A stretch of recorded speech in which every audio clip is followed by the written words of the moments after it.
Hello everyone, my name's Ryan King, and welcome to this Blender for Complete Beginners tutorial series. So in this 14-part tutorial series, I'm going to show you all of the basics of Blender. And throughout the tutorial, as I teach you all of the basic fundamentals of Blender, we're going to be creating this snowman artwork right here. So this is a 14-part tutorial series, and the entire tutorial series is going to be completely free here on my YouTube channel.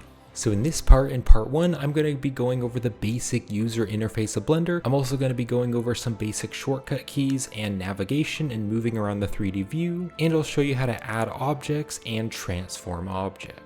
Then in part 2, I'm going to be going into the user interface and the different editor types, and I'll be showing you how to customize Blender to make your own workspaces. And I'll be showing you the basics of edit mode and object mode and how to edit your objects, and I'll show you how object meshes are made and some basic 3D modeling fundamentals and some basic shortcut keys to 3D modeling. Then in part 3, I'm going to be showing you how to use Blender's outliner to manage all of the objects in your scene. We're also going to be going over some more 3D modeling fundamentals, and then we're also going to start creating the snowman artwork by making the snowballs. I'll also introduce you to object modifiers. Then in part 4, we're going to be doing some more modeling practice. So we're going to be modeling the snowman's hat and the snowman's arms and the carrot nose and the coal eyes and mouth.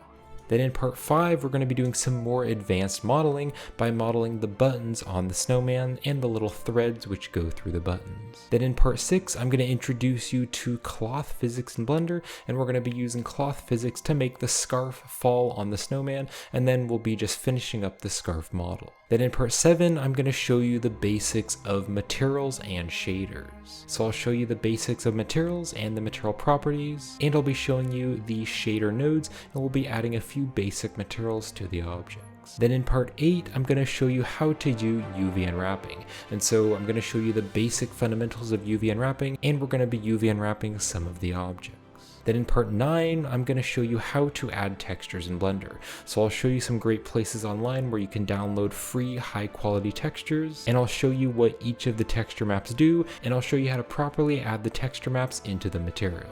Then in part 10, I'm going to be going over the different main render engines in Blender, which is the Eevee and Cycles rendering engines. I'll also show you how you can set up your GPU in Blender for rendering, and then we're going to go over lighting. So I'm going to talk about the different types of lights which you can add, and then also world lighting and how to add in HDRI lighting to make your scenes more realistic.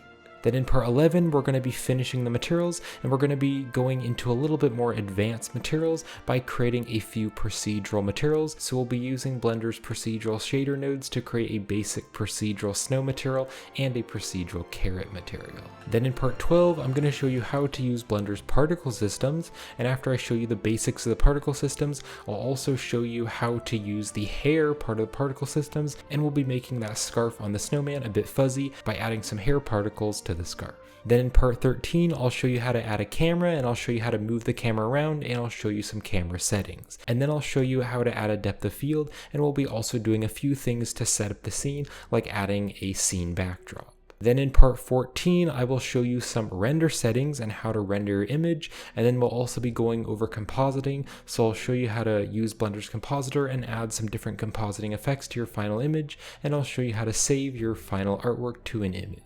So this entire tutorial series is going to be completely free on my YouTube channel, but I do create these Blender tutorials for a living, so if you'd like to help support this channel, then some great places to do that are by checking out my Gumroad store and my Patreon page. So on my Gumroad store and Patreon page, you can get access to lots of Blender content that you can use as study material or to use in your projects. So on my Gumroad and Patreon, you can get 3D models and assets, tutorial files, artwork project files, procedural materials, geometry node setups, and so much more Blender content on my Gumroad and Patreon. So if you join one of my memberships on my Patreon page, then you'll be helping to support the channel monthly, and you'll get lots of Blender content. Or if you'd like to make a one-time purchase with any of my products, then my Gumroad store is a great way to do that. Now another really great Blender course for learning the fundamentals of Blender is CG Boost Launchpad Course. So CG Boost Launchpad Course has 250 plus lessons and over 22 hours of running time. It's a very large, detailed, and thorough course on learning all of the fundamentals to get started with Blender. And all of the project files and video tutorials are available for download.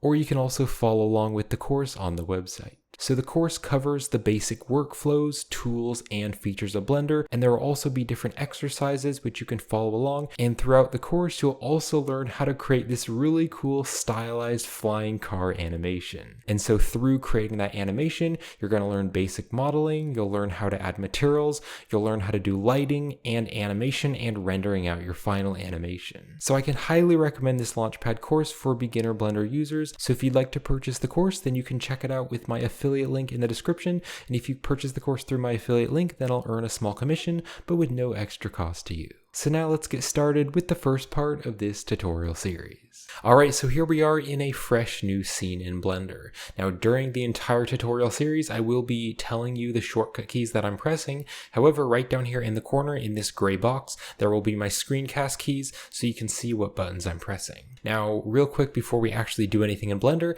I'd highly recommend you not use a trackpad, like a little trackpad on a laptop. If you are using a little trackpad on a laptop or some kind of trackpad, I'd highly recommend just getting a regular mouse, and it should have a right click, a left click, the scroll wheel, and then also the scroll wheel button. Those 4 buttons are really important for navigating in Blender. So just any regular mouse should work fine. So when you first open up Blender, there's going to be this box here, and this is called the splash screen. And there's usually a really cool artwork from someone in the community. And every time there's a new major update of Blender, they have a new splash screen with a different artwork. So currently, as I film this video, the latest stable version of Blender is 4.0.2. You can see there in the corner. However, in the future, in updates of Blender, you can totally follow along with this tutorial series. In newer versions and updates of Blender, they usually do some bug fixes, and they sometimes add new features, but generally things are the same, so you should be able to follow along just fine even if you're using a newer version of Blender. Now there are going to be some different buttons here on the splash screen, but I'm instead just going to click on the splash screen to get rid of it. We can get to all these settings up here on the file and the edit, and we'll be going over those later.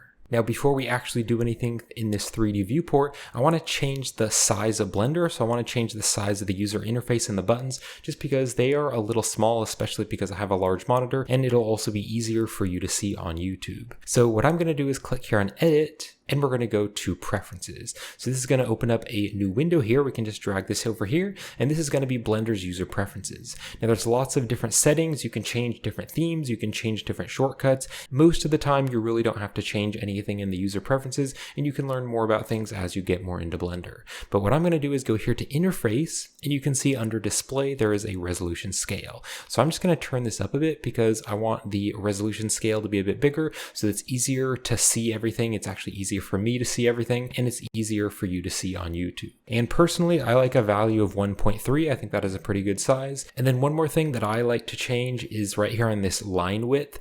I like to change this to thin because I think that looks a little bit better for me. So you could make it thick if you wanted to. I think that just looks a bit weird, so I'm going to turn it to thin. But really, these don't really matter. These settings aren't too important. Just make it look nice how you like it. And then if you want to save these preferences, you can click on this Save Preferences button. And this will save the preferences and remember what you've changed so that whenever you open up a new Blender file, these settings will be applied, and so you won't have to change the settings every time you open up Blender. So you can click on the Save Preferences, and then you can click on the X here just to close Blender's user preferences. Alright, so in Blender, the main workspace that you have here is the 3D viewport. And in the 3D viewport, you can see there are 3 different objects here. So this object here is the cube. We call it the default cube because it's the default cube in Blender. When you open up Blender, there's already a cube.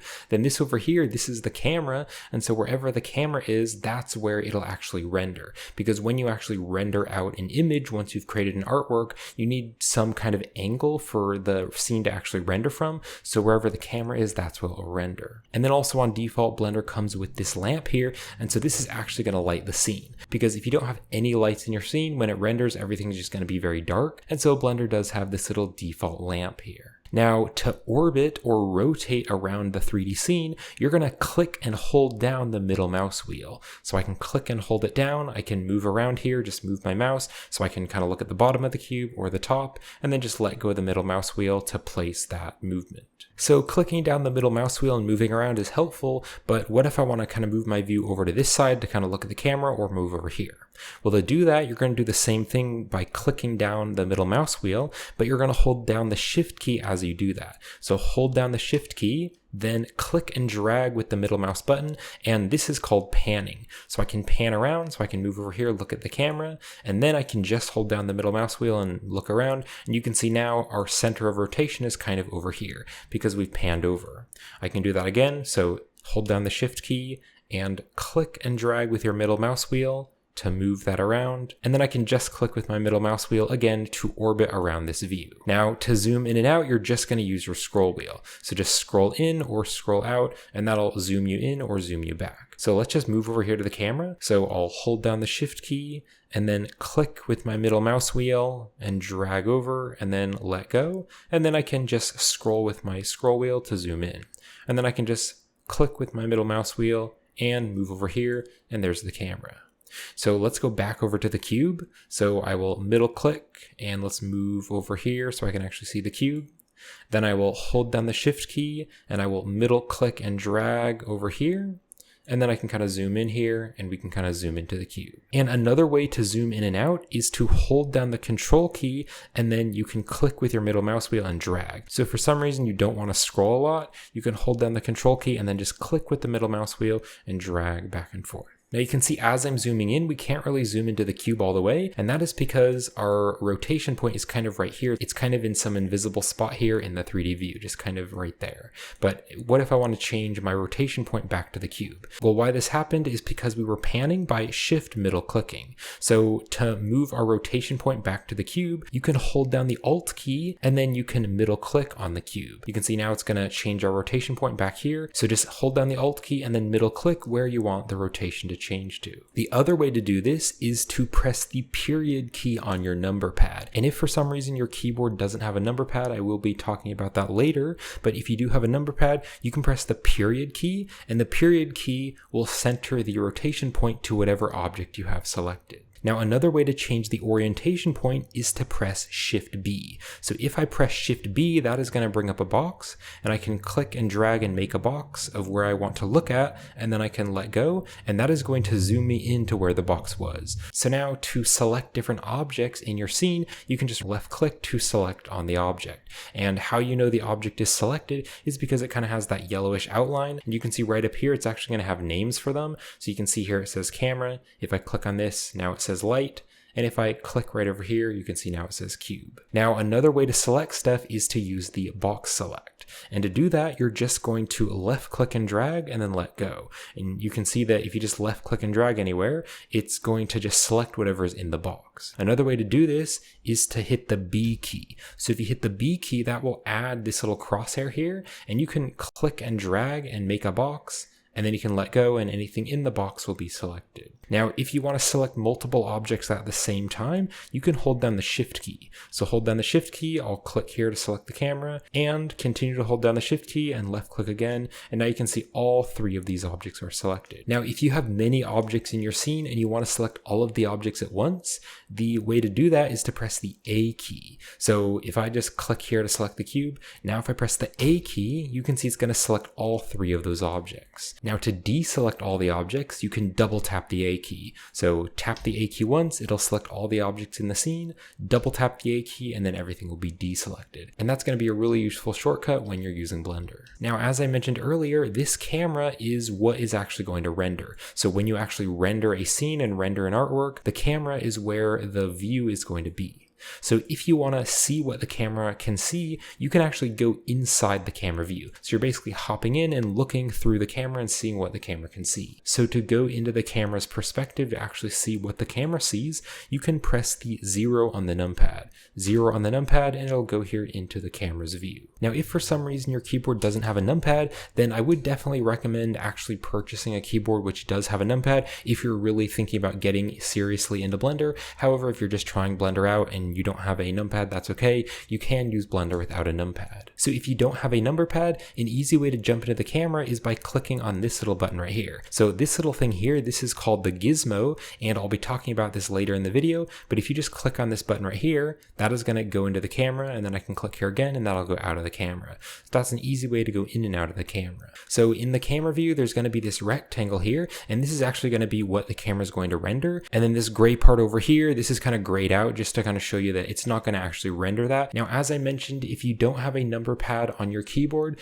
then you can definitely use Blender without a numpad. However, if you get seriously into Blender and you want to get really good at Blender, then I would definitely recommend actually purchasing a keyboard with a numpad. However, just for now, for all of you who don't have a numpad on your keyboard, I'll show you a way that you can use Blender without a numpad. So what we're going to do is click here on Edit, and then we're going to go again to Blender's user preferences. Let's drag the user preferences over here, and we're going to go down here to Input. So click on Input, and you can see there is Keyboard, and then you can click on Emulate Numpad. So let's check mark this, and then if you want to save this so that it's always turned on in your future Blender projects, you can again choose that Save Preferences button, and that'll make sure that this is turned on default every time you open up a new scene. I will just close the user preferences though. So with the Emulate Numpad turned on, instead of using the numpad keys, you can use the top keys on your keyboard. So as I mentioned before, you press the 0 on the numpad to go into the camera view, but with the Emulate Numpad feature enabled, you can press the top 0 instead, and that is going to go into the camera view. So if you don't have a numpad, that's a great thing to do instead. So other than going into the camera view, why is the numpad so important? Well, when you are 3D modeling, you're going to want to go to the front view, the top view, and the side view. And to do that, using the numpad, you can press the 1 on the numpad, and that will jump you to the front view. You can press 3 on the numpad, that is going to jump you to the side view, and you can press the 7 on the numpad, and that is going to go to top view. And if you're overwhelmed by remembering all these shortcuts, don't worry about that. As you use Blender, you'll get more and more familiar with it, and the shortcuts which you use more often, you'll memorize quickly. So again, 1 for front view, 3 for side view, and 7 for top view. And these shortcuts are especially helpful when you're doing 3D modeling. However, if you don't have a numpad, then you won't have access to those buttons. So again, we just enabled the Emulate Numpad feature. So instead, I can use the top buttons. So I'll hit the 1 on the top of my keyboard, and also the 3 and the 7. Now, as well as the 1 and the 3 and the 7, you can also press the 4 and the 6 and the 8 and the 2. So that kind of makes sense on my number pad because the 8 is going up and the 2 is going down, and then 4 and 6 is going left and right. And so you can use these if you want to, and these are going to basically move your view by increments. So I don't use these that much, but occasionally I do need to use them. So 8 to go up and then 2 to go down. But again, if you are having the Emulate Numpad turned on, you can use these top buttons to rotate around. Now, another way to go to the front view and the top view and the side view without using the numpad is to hold down the Alt key and then middle click and drag. So holding down the Alt key, middle click and drag up, or middle click and drag over to the side, or middle click and drag down, and you can see that is going to go to front view and side view and top view. So that is super helpful as well. If you just want to do that, that's actually really fast, and it's a really great shortcut key to use. And for those of you who don't have a numpad, if you want to watch my full video on how to use Blender without a numpad, then I have a bunch of tips in this video here on how to use Blender without a numpad. I'll have a link to that in the description if you'd like to watch it. Now, since we're talking about the numpad and navigation, we should go over the Gizmo. So the Gizmo is this little thing here with these buttons. And so these are basically shortcut keys for navigation. So you can click here in this little circle, you can just left click and drag, and that is going to rotate you around. So I wouldn't really recommend using this unless maybe you have a trackpad or something. But again, I wouldn't recommend using a trackpad because it's much easier just to click down with your middle mouse wheel and move around. But if you want to, you can left click and drag around here, and you can see there is Z and X and Y, and those are going to be the axis angles, and we'll talk about the axis angles later. But you can see there is the Y axis, which is going forward and backwards. Then there is the X axis, which is going left and right.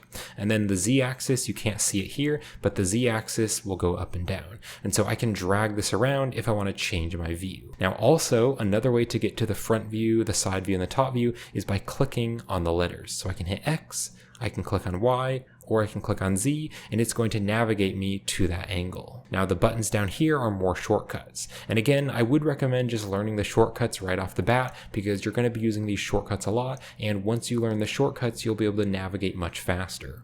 However, you can just left click and drag on these buttons, and the magnifying glass is going to zoom you in and out. This hand here is going to pan you. And then also we already talked about this. This is the camera button. So I can click on this if I want to go in and out of the camera view.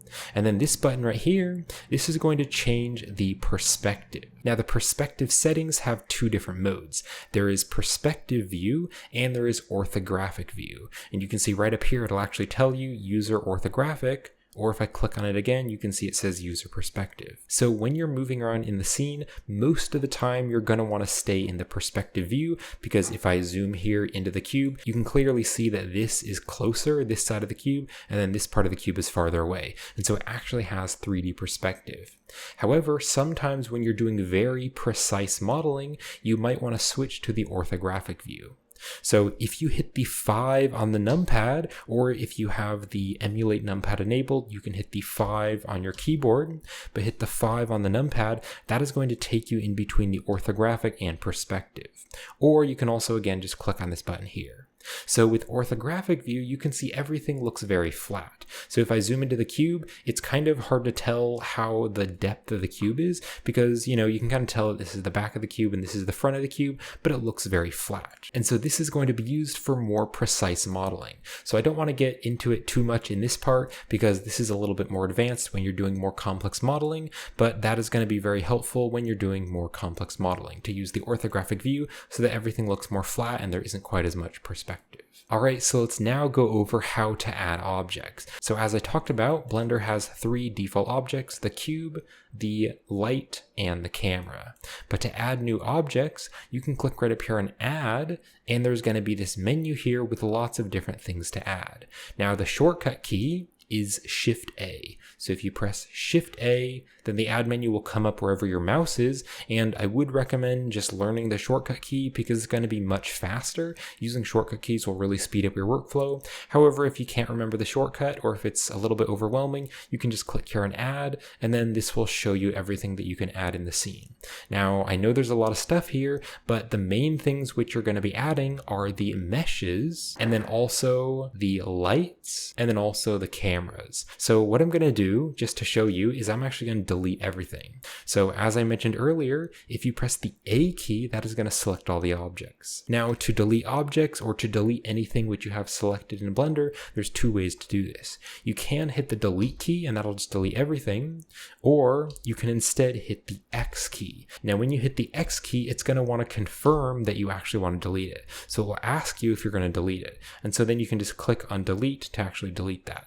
And I believe why they've added this is because usually your hand is going to be down by the Shift and Control and Alt key, so it's much easier to have the X key to delete instead of moving your hand off of the mouse and clicking on the delete button, which is over here on the other side of your keyboard. So you can click on delete or you can hit the X key. So I will just delete everything, and then let's add in those 3 objects. So let's click here on add, or you can press Shift A to bring up the add menu, and you can go here to mesh. Now Blender has these default primitive objects, and so these are just some very default shapes like a plane and a cube and a sphere and some other objects. So let's just click on cube, and we're just going to add a new cube into the scene. Now we can also add a camera. So if I again go to the add menu or press Shift A, let's go here and we can just add a camera, and we'll just choose that camera.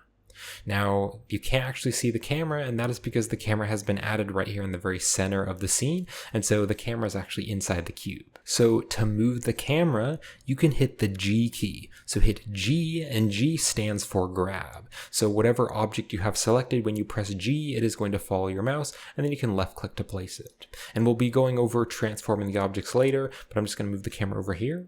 So let's now again go to the add menu. You can press Shift A. And then let's go down here to light, and later in the tutorial series I will be going over the different lights, but the default one is point. So I'll click on point, and again it's going to be right here inside the cube so you can't actually see it. But if you hit G to grab, you can then drag it over and then click there just to place it. Now let me just select the cube, and I will hit G to grab and move it over here. So you might be wondering why the objects were added on default in the very center of the scene. Well, that is because of this little thing right here, and this is called the 3D cursor. So to move the 3D cursor anywhere in the 3D scene, you can hold down the Shift key and then right click. So Shift right click, or you can also Shift right click and drag, and that's going to move this 3D cursor. So this 3D cursor is a useful tool, and we will be using it later in the tutorial series. But as well as this 3D cursor being a useful tool for modeling and some different things, this 3D cursor is going to be basically the spawn point of wherever the objects appear. So if I hold down the Shift key, right click and drag, place it here, then if I click on add, I can go here to mesh, and let's just add a UV sphere. You can see now the sphere has been added where the 3D cursor was. Now, if you want to bring this 3D cursor back to the very center of the 3D scene, you can press Shift C. So Shift C is not only going to bring the 3D cursor back to the center, but it's also going to center your view to everything in the scene. So I'll press Shift C, and you can see it brought the 3D cursor in here, and then also is zooming over to all the objects so I can see everything in the scene. So that's very useful. I use that a lot of times. Shift C, because often I do want to add objects in the very center. So if for some reason the 3D cursor got moved, I can just press Shift C and that'll bring it back.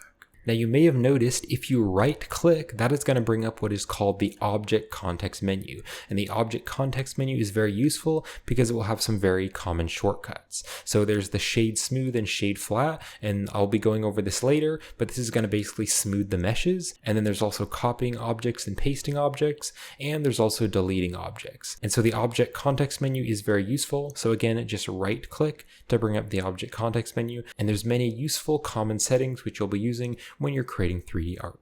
So for example, you could left click to select that sphere there, and then you could right click, and then you could just click on delete, and now the sphere is gone. Alright, so now let's get into transforming objects. So when I say transform, I basically mean rotating, scaling, or moving the object. So I already mentioned this earlier, but if you select an object, you can hit the G key and then it'll follow your mouse, and then you can place the object wherever you want. Now after you hit the G key, you can type in the X key, the Z key, or the Y key, and that is going to constrain the movement along the axis. So Blender has these 3 axes here, which I did talk about earlier, but there's the X axis, which is red, there's the Y axis, which is green, and the Z axis is going up and down. So if I hit G to grab, and then let's say I just want to move it up and down, I can hit Z. Z will constrain it to the Z axis so it can only move up and down. And you can do this for any object. So G to grab, and then hit Z or X or Y and just move it over and then place it. Now a quicker way to do this is to press G to grab, and then as you're moving it, you can click down with your middle mouse wheel, and that is going to show all the axes, and you can drag it to whatever axis you want and then let go. So G to grab, I can click with my middle mouse wheel, drag it over, and then click to place that there. G to grab again, click and drag with my middle mouse wheel, bring it over on the Y axis, place it there, and then G to grab again, click and hold, and bring it down on the Z. So using this method, you can very quickly move the objects where you want. Now, if you're having a hard time remembering that shortcut, there is also a tool here, which is the Move tool, and it will do the same thing as moving the object. And if for some reason you don't have this side panel here, you can press the T key. That is going to open or close that tools panel. So I'm going to click here on the Move tool, and when I click on it, you can see that there are 3 arrows here. There is the Z axis, there is the Y axis, and the X axis. And you can just click on those arrows to drag it. Now you can also click on these little corners here, these little squares, and the squares are going to cancel the movement of that axis. So let's say that I want to move the cube, but I don't want to move it up and down, but I want to move it on the X and the Y. Well, I can click on this little square here and drag it, and now I can move it on the X and the Y, but I can't move it up on the Z. Or if I just click in the center white circle there, I can just move the object wherever I want. Now, while I'm moving an object, if I want to be able to move my camera view while I'm moving the object, I can hit G to grab, and then I can hold down the Alt key and middle click and drag. So this will allow me to move the object while I am moving around my view. I can also pan by hitting G to grab, then holding down the Alt key and middle clicking, but I can also hold down the Alt and Shift key and middle click, So Shift Alt middle click, and then I can drag around, and so this way I can pan while I'm moving an object. So I don't use this too often. Usually I just move an object and then move my view, but you could hit G to grab, hold down the Shift and Alt key, and then middle click to move the object while you're moving. Now, as well as moving an object, you can also scale objects and you can rotate objects. So the shortcut keys are pretty intuitive. To scale an object, you hit the S key. So the S key will scale the object. You can move your mouse up here, place it there if you want to make it bigger, or hit S to scale, drag that way down and place that there. Now, there's also a tool for this, so you can click here on the scale button, and just like the transform, there's going to be these squares here, and so you can scale it on the Z, you can scale it on the Y, or scale it on the X. You can also hit S to scale, and then again, just like moving, you can hit Z to scale it on the Z axis, X to scale it on the X axis, or Y to scale it on the Y axis. You can also click inside the circle and just drag, and that is going to scale the entire thing. And then just like with the grab tool, if you want to exclude an axis, so for instance, let's say I want to make this a very wide cube, but I don't want to scale it up, I can click here on this little square here, the blue square, and so this will scale it up on the X and Y, but not the Z. And then the same exact thing can happen for rotating. So you can hit R, that is going to rotate an object, so R to rotate. You can also hit R to rotate, and then you can rotate it on the X axis, the Z axis, and the Y axis. Or you can also click right here on this button, and this will rotate. And then when you're rotating, if you're using the rotating tool, there's going to be different lines. So I can drag the lines to rotate it on the X axis, the Y-axis, or the Z-axis. And then if you want to rotate the object on all three axes at the same time, you can left click and drag in the middle of this white circle, and that will drag it around. This is called the trackball rotation, so I can rotate it all around on all the axes. You can also double tap the R key. Double tapping the R key is going to bring you into the trackball rotation, so I can rotate it around and kind of tumble the object on all axes. And then if you click on this last button right over here on the side panel, this will use the scaling, rotating, and moving all at once. I really don't like using this because it's just kind of a little bit cluttered. I really just like to leave this at the box select, but if you want to, you could use this, and you can have all the different options at once. And then also this tool right up here, this is the cursor tool. So if you choose the cursor tool, now you can just left click and the cursor will go to wherever you want. Alright, so this is going to wrap up part 1 of my complete Blender beginner tutorial series. So I hope you were easily able to follow along, and I hope you enjoyed it, and thank you so much for watching. So in part 2, I'm going to go over some more basic things like the Blender layout and user interface, and I'll show you what some of these different side panels do, and then we're also going to go over some more shortcuts, and we're also going to go over very basic modeling.